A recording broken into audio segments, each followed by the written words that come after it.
क्या तुम तैयार हो? Yes, sir! दुश्मन को बता दो कि 19 लॉन्चर्स आ रहे हैं। Yes, sir!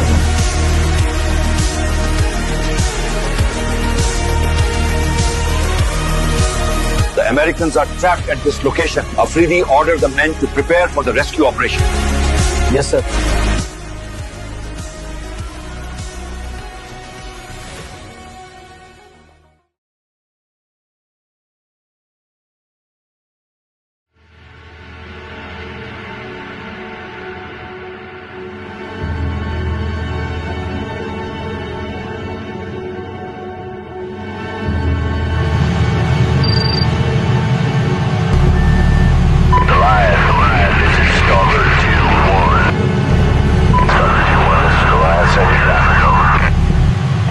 Somalia in the early 1990s had collapsed into complete anarchy. The government had fallen, the national army had disintegrated, and the country was carved apart by armed militias. Famine swept through the population.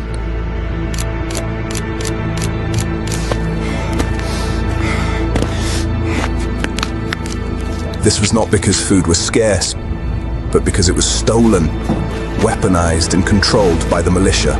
The streets belonged to warlords. One man dominated Mogadishu, Mohammed Farah Aidid. A former general turned warlord, he sought absolute control of the capital and resisted any force that threatened his authority. To him, foreign troops were not peacekeepers, they were enemies. The United Nations, backed by the United States, entered Somalia to stop the humanitarian disaster. American forces arrived alongside coalition partners, including the Pakistani army, tasked with stabilizing the city and enforcing UN authority. Operation Restore Hope was launched to secure aid routes and protect relief efforts. The situation escalated rapidly. In June 1993, Aidid's militia ambushed a Pakistani peacekeeping unit, killing multiple Pakistani soldiers. The attack shocked the United Nations and marked a turning point. The mission was no longer just about feeding the starving. It became a manhunt. Aidid was declared an enemy and was to be hunted down.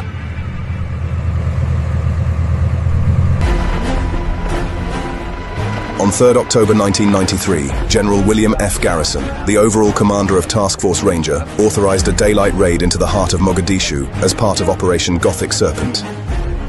The objective was to capture senior lieutenants of Mohammed Farah Aidid during a secret meeting. The force was composed of America's elite, a total of 160 soldiers from the 75th Ranger Regiment and Delta Force, and over a dozen helicopters from the vaunted 160th Special Operations Aviation Regiment.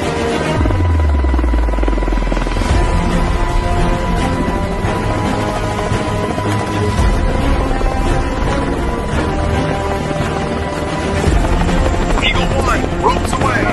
Moving to secure the objective area. Watch for The Rangers secured the perimeter around the target building, while the Delta operators landed on the rooftop to capture the targets.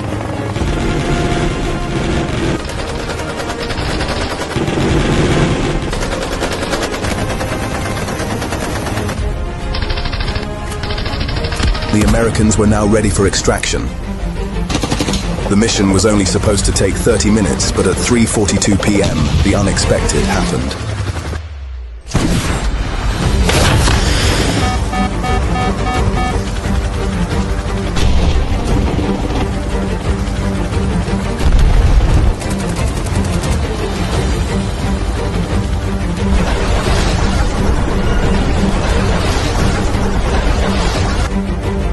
The mission was compromised. All the American soldiers inside the city were ordered to set up a perimeter around the crash site.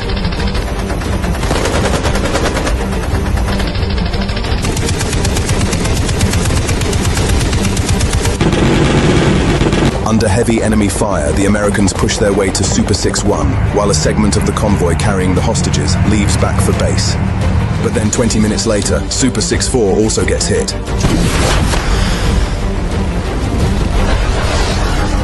The The Americans finally reached Super 6-1 and set up defensive positions.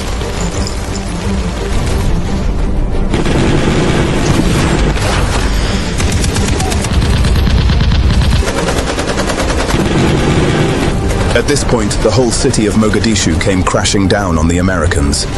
The fighting raged on into the night.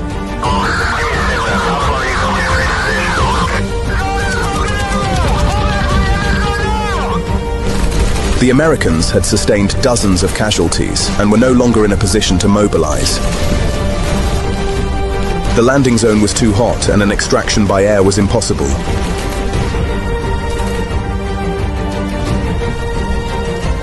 They were pinned down in the hornet's nest, with the enemy at their doorsteps prepared to massacre them in cold blood. The crash site of Super 6-4 had already been overrun, multiple Americans killed, and the wounded pilot was captured by the militia. General Garrison, realizing the dire situation of his men, contacted the United Nations Command in Somalia for heavy armored support. Through the UN command system, the order for armored support was passed to the Pakistani army contingent. Yes, sir. My men are ready for this mission. They were supported by a contingent of Malaysian APCs and the American 10th Mountain Division. Indian forces were also present in the city, but refused to take part in this operation.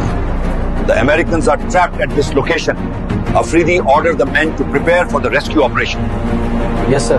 Pakistani 1st Sindh, 15th FF and 19th Lancers Regiment would take part in this operation. सिपाहियों, क्या तुम तैयार हो? Yes, sir.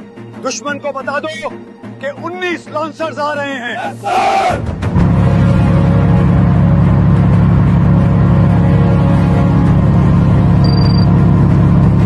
Despite not having night vision capability, Pakistani armor rolled out onto the streets of Mogadishu. The memory of their own fallen comrades, slain by the hands of the militia a few months ago, was still fresh in their minds.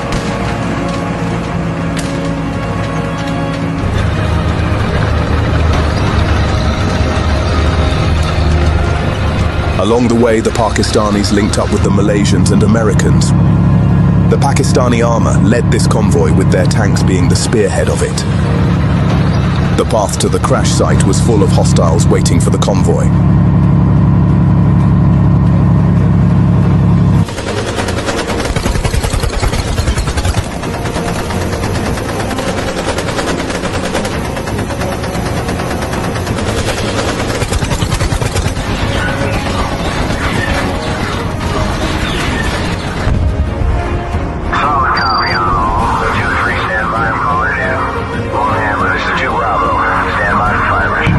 Battling its way through Mogadishu, the convoy finally made it to the crash site.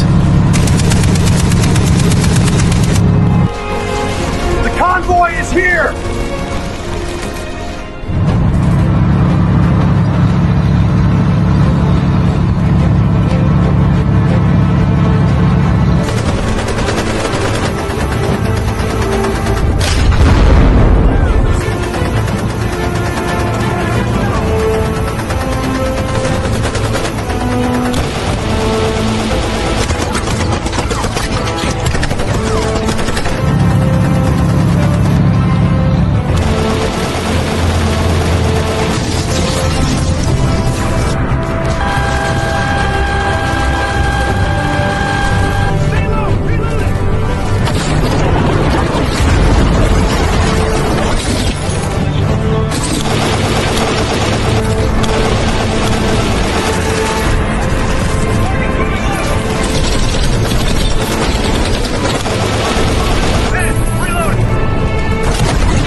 all the American soldiers were loaded into the convoy, there were strict orders to make sure no one gets left behind. Keep moving, come on.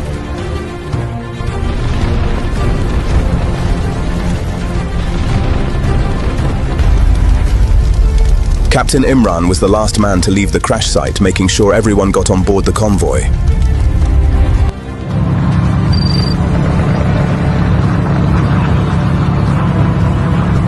At dawn, the convoy moved out of the crash site and made its way back to the Pakistani stadium.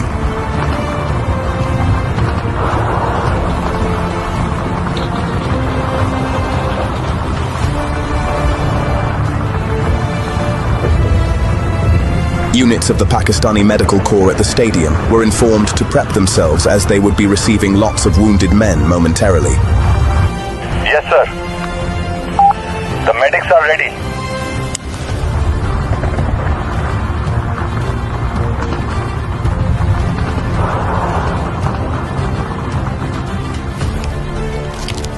At the stadium, the American soldiers were provided first aid before they were transported back to their own base.